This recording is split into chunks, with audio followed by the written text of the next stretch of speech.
considering a creative platform or entrepreneur like yourself? What metrics should they consider? So when I raised money, it was for my tech company, for Bookings Africa.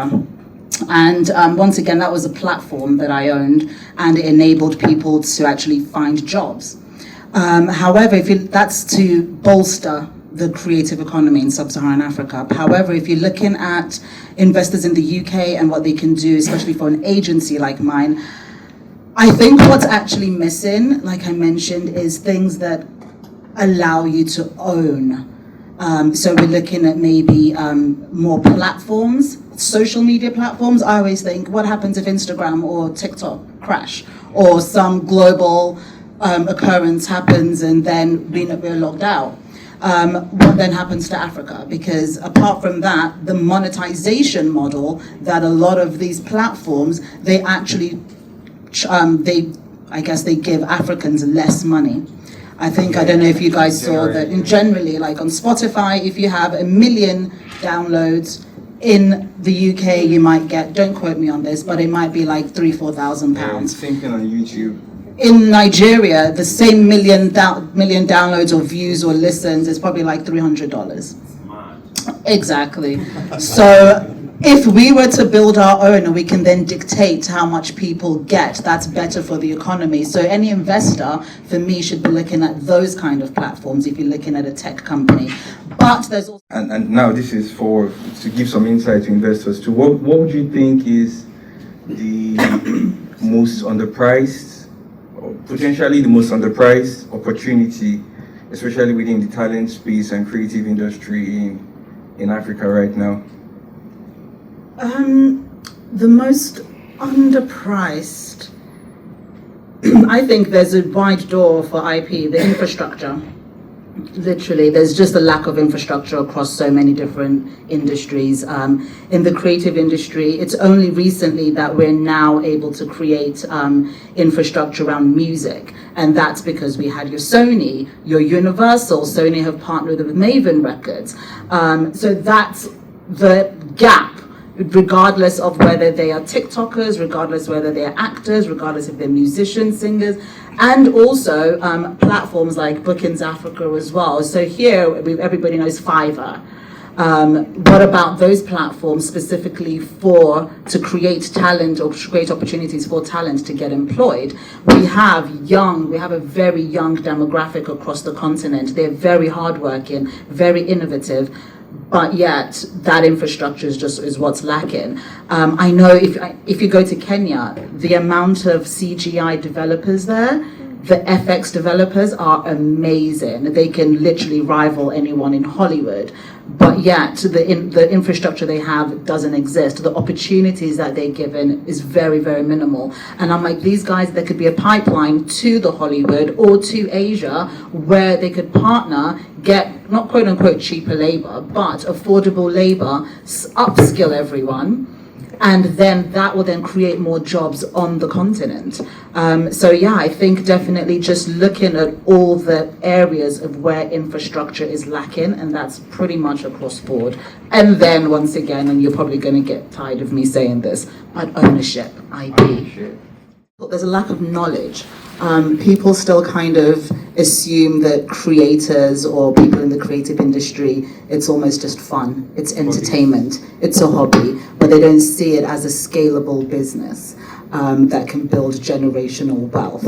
And that's where I think the downfall is.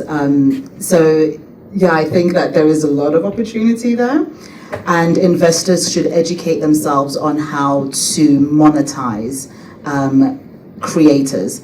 So right now, the base level that we're all used to is either partnerships, ambassadorships, but once again, those are one-offs. If the creator decides tomorrow, I'm not going to post anything on social media again, how are they still able to monetize the brand that they've built? And until we're able to solve that, and that's literally what the Fade Agency does. When we sign on anyone, for example, if you know Temi Otedola, I manage her.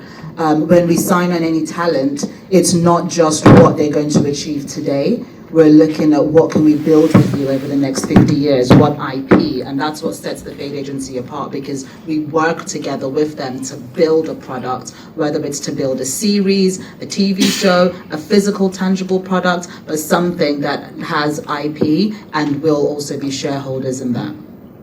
Fade, and yeah, it's just easier globally. Yeah. Curiosity. So the next question is not necessarily particular to this creative sector, but generally as a founder, we hear a lot about, now as founders, when you think about marketing your product or your startup, there's a tendency for you to determine whether or not you want to go through the founder branding route or branding your startup. For context, we notice someone like what's his name, Mark Zuckerberg, particularly has been focused on personal branding to popularize Facebook and Meta generally.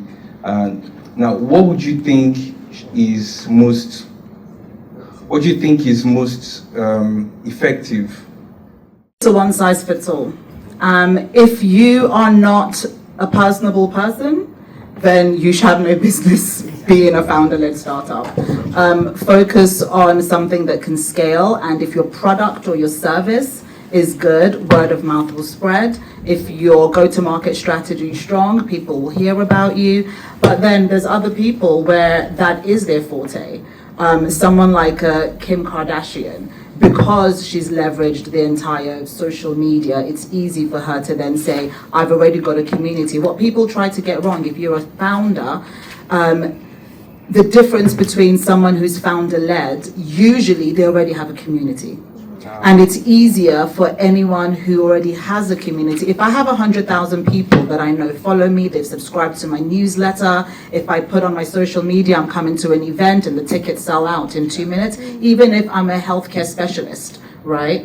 I already have that community. So whatever I develop, I've already got credibility and I've already got their trust. So it's easy for you to build a product that you can sell to that community. But then on the flip side, there's also the beauty of anonymity. So if you don't have that presence online, then you actually can have more time focusing on the product and the services and how to actually get into as many hands as possible. And if people don't like it, then the backlash doesn't necessarily come directly to you because nobody knows who you are. So everything has its pros and cons. So I wouldn't say it's a one size fits all, but for us as a brand consultancy agency as well as talent management, we actually have a process where we will ask a series of about 60 questions, and then we create a brand strategy deck for you, and that could either be founder-led or product or service-led.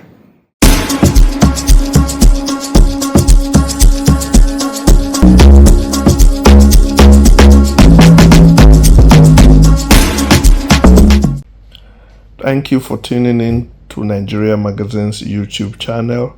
Stay connected, stay informed, and stay inspired with the latest from Nigeria. Remember to like, subscribe, and ring the notification bell to stay updated.